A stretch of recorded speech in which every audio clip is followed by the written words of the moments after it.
Hello, everyone. My name is Larry Lunsford, and I'm here to talk to you about a person by the name of David Taylor, who goes by the name of Apostle David E. Taylor of JMMI or Joshua Media Ministries.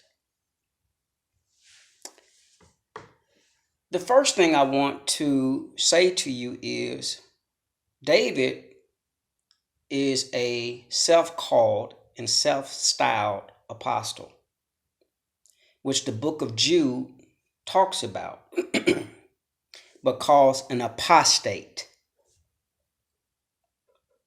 He is a false prophet, as we see with the Super Bowl prophecy that he gave. He is a false evangelist, a phony pastor, and a fake teacher. And David, this is not personal. It's not personal at all. This is business, God's business. And I'm telling you personally, I would debate you anywhere, any forum, anytime, any place, in public, because it's your time to be exposed. Not by someone with a telescopic view who know you from afar off. I know you personally. So I can tell people about you from a microscopic view, a detailed view. I don't have anything to gain from this. The only thing I would like to gain from this is that the people that you have bound in your ministry, that you just let them go. I get calls every week, and it's becoming a ministry, from people in your cult that want to leave, but they are afraid to leave because you have placed in their mind through witchcraft, and witchcraft means to control, to manipulate, or dominate another person's will. The Bible gave us dominion. God says he wants us to dominate the earth, but he never once said he wanted us to dominate a person's will, to manipulate a person's will, to control another person's will. These people call me on a week-to-week basis, male and female, wondering how could they literally escape your ministry. There are people who called and say they left, but they feel like there's so much condemnation on them because you told them that God was going to, just because they left, that he was going to kill them. He was going to judge them, take all of their possessions. That's witchcraft, and you're wrong for that. You specifically told me back in 98 that if I left, God was going to judge me. God was going to kill me. You said the same thing to me. This is 2018. That's 20 years ago. That means that you're a false prophet and you're a false teacher. Simple. And I urge anyone in that ministry that wants to leave, desires to leave, but you feel bound, you feel boggled down, you feel confused, you feel hurt, you feel ashamed. I know, I've been there. You don't know what your family going to think about you. You don't know what your friends are going to say to you,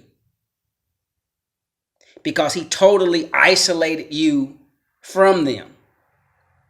Some of you left your marriages.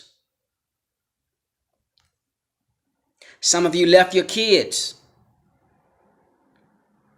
Some of you gave up your life savings to David Taylor. Some of you gave up your careers, your jobs, your destiny to be in that ministry or cult. And you want to get out. Well, I tell you one thing, I'm here for you 24/7. You can call me at 10,000 o'clock in the morning. I give you my word as a man that I will get up and speak with you, cry with you, and tell you what God loves concerning your situation. David Taylor is a crook. David Taylor, you are a fraud. Now I'm speaking to you personally. And I'm here to tell you once again, if you think I'm lying, anyone on social media who think that I'm lying, I'll take that. Okay? I'll start from that level.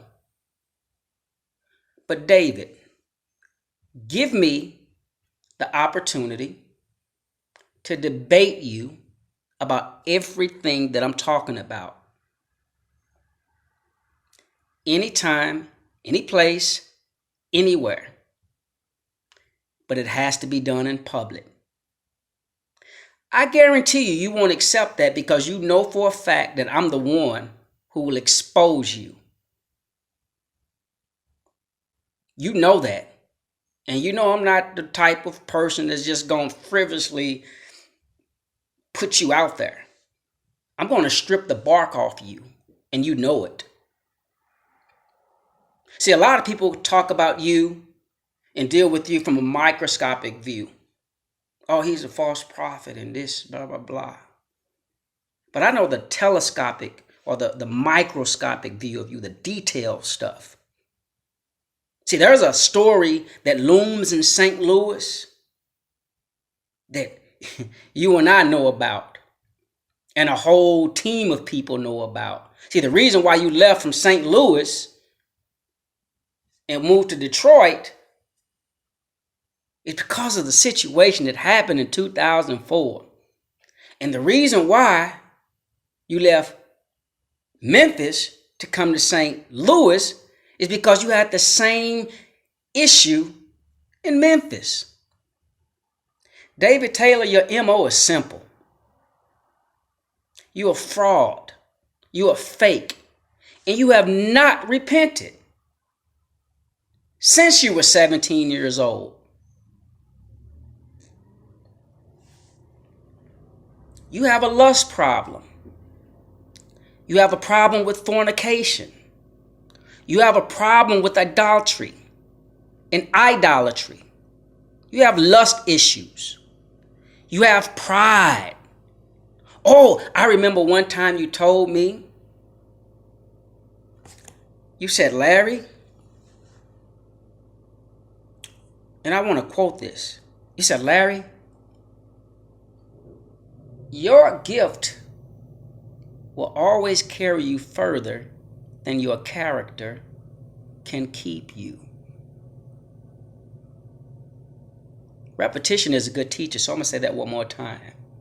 You said, Larry, your gift will always carry you a lot further than your character can keep you. You need to take advice from your own self. David, I'm here to tell you, I know so much about you, and I will air you out. I can remember you lined all the men up after service, and you asked all the men when was the last time they masturbated. I'll never forget that. And I remember that day,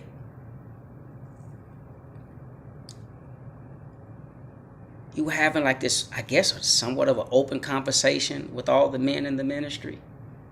And you said, oh man, I love women with gaps. I like when they have their legs a little open and you can see they gap and you can see right through the other side. And I love women with sundresses, and I love women, with hairy legs. I'll never forget you said that. I'll never forget that you said that. I thought it was weird, but I was like, okay, if that's his thing, that's his thing. But all of a sudden, I started noticing all of these women in the ministry with unshaven legs. Like they had little afros growing on their legs. Then I started noticing some of the women wearing tighter pants where you can see they gap, like you said. See right through the other side. I can remember when the ministry broke up in St. Louis. I was out working. The pastor saw me out working. He said, Larry, I need to talk to you. It's about David. First thing I noticed, he didn't call you Apostle Taylor, which I was shocked because it felt funny just because of the respect I had for you.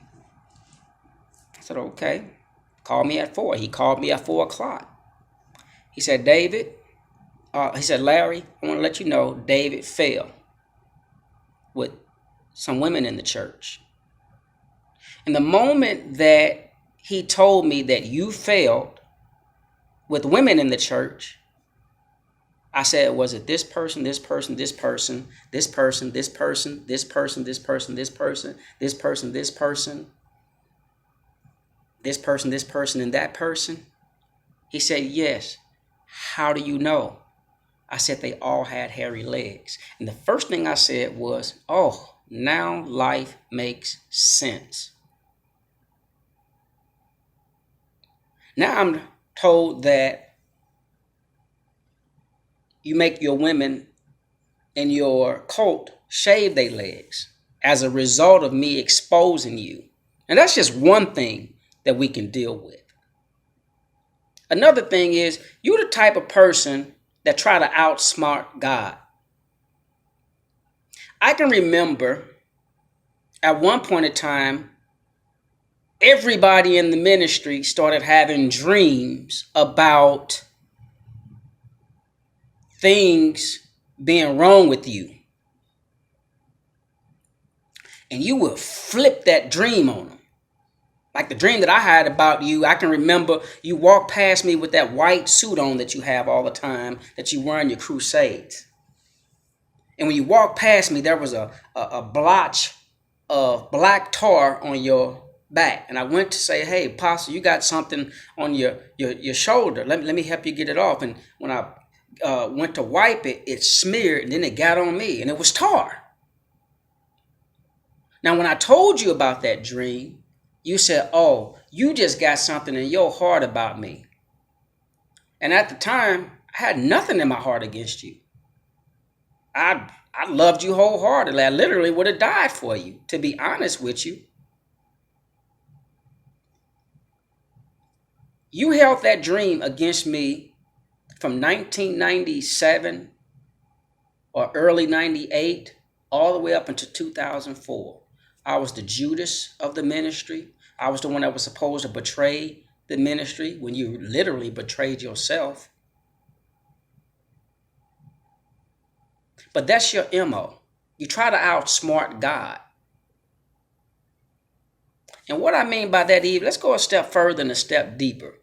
Everybody in the ministry started having these dreams about David in some sort of vile way. So what he did was, he said, hey, he had called this meeting, 3 or 4 o'clock in the morning or 2 o'clock, whatever. It was real early in the morning, 1 o'clock, something like that. And he said, listen, if y'all have dreams about me or my wife, don't talk about it amongst each other. Because the thing was, everybody was having the same type of dream about you having adultery, committing adultery and that sort of thing. But we thought you were so holy that, but see, the women knew because they was messing with you. But the men, we had no idea. But everybody's having these dreams about you. and you said don't talk about it amongst each other, then you designated two people that we had to tell the dream to, and they would write it down and put it in this big journal. You did that to protect your image, to protect your sin, to cover up your sin. In the book of Genesis, when Adam was in the Garden of Eden and he sinned, the Bible says the first thing he did was he covered himself with fig leaves. That means he's hiding his sin. And that's what you did. You tried to hide your sin. You tried to outsmart God. Jesus kept himself exposed. That's why when he was on the cross, he was naked and not ashamed. You're a shameful man, and you know it. And I'm here to expose you, David. You tried to outsmart God. Another thing you do is you give these false prophecies. You remind me of Sylvia and Von Claude, or whatever his name is. You're a false prophet. You hit, you miss, you sometimes, you this and that. And a lot of times you ask a person, I see a husband. Do you got a husband? Yes, I got a husband. Oh, see, God told me you got a husband, and and you feed off that type of stuff. I remember you lied and said that you prophesied that the World Trade Center was going to come down. You didn't. You said you raised a lady from the dead. The lady just passed out. Too hot in the service. And you over animated that thing. David, you are sick. And you need some truth serum.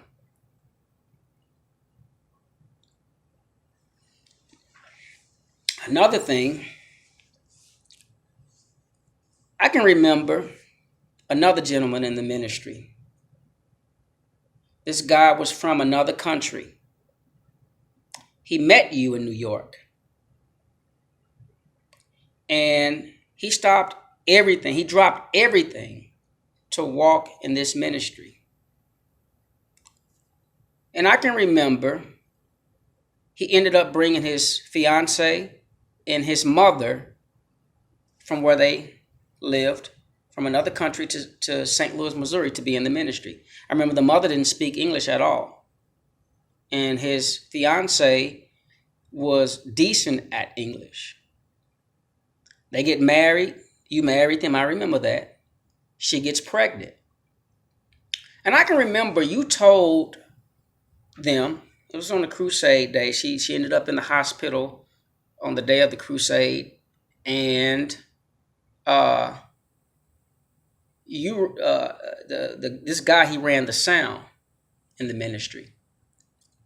And you told him that he couldn't go to the hospital to see his wife have their baby because he had ministry work to do.